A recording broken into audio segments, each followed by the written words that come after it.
Hey y'all, today we're going to be building a graphic organizer on the nature of energy and the kinds of energy. So we're going to start by getting a big piece of paper. It does not have to be as big as mine. It could be just like a legal size copy paper, something like this. Or if you don't have this, regular lined paper will do in a pinch, or copy paper if you have two that are kind of taped together to make something that's a little bit bigger than your regular standard piece of paper. I'm using this giant paper mostly just so you can see it on the screen. Please don't make a paper this big. It really doesn't need to be. So the first thing you want to do is take your paper from long ways like this and you want to turn it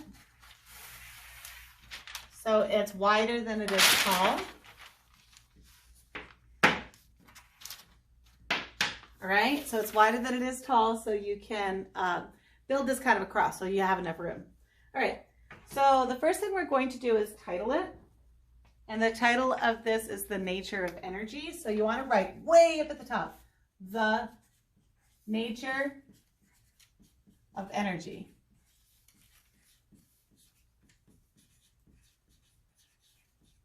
So we're going to be talking about the kinds of energy, but I want you to get it kind of straight in your head about like what kind of energy and where it fits. That's why we're doing a graphic organizer.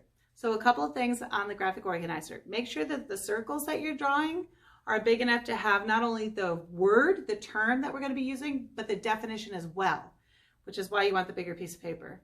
All right, this is how it's going to go. I'm gonna draw out the graphic organizer first, kind of explaining a little as we go, and then from there we're going to start actually building it.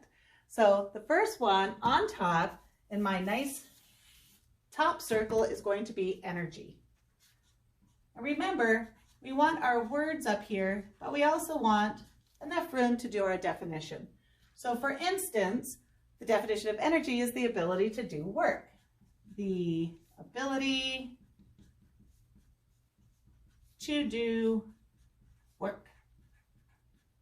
And we're going to revisit that here in just a second. So the next thing we're going to do is we're going to start creating a graphic organizer by branching out into two primary forms of energy, kinetic energy and potential energy. So kinetic energy is going to be here. Potential energy is going to be here. Now we're not going to write all the words in just yet because I want to just get everything kind of out on paper first.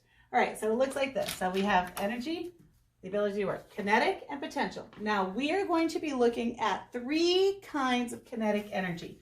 So we're going to go 1, 2, 3. And again, make sure those circles are big enough for your definition as well as the term.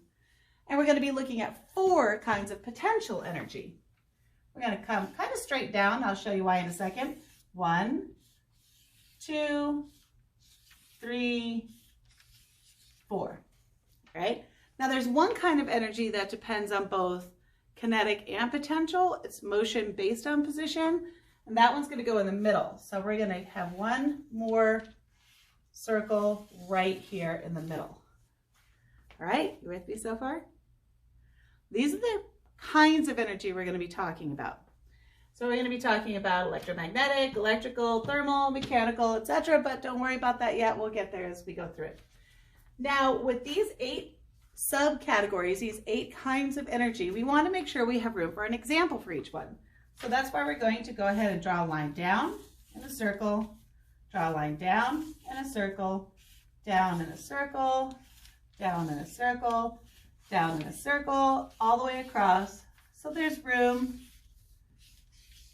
to draw our examples. Wait a minute, Miss Traynor-Grimes, look at all this extra space that you're wasting. No, all this extra space is for any extra notes. So as I'm running through this PowerPoint that I'm going to be showing you, or Google Slides that I'm going to be showing you, if you hear me say something that's interesting, you're going to want to go ahead and jot that down under each particular energy.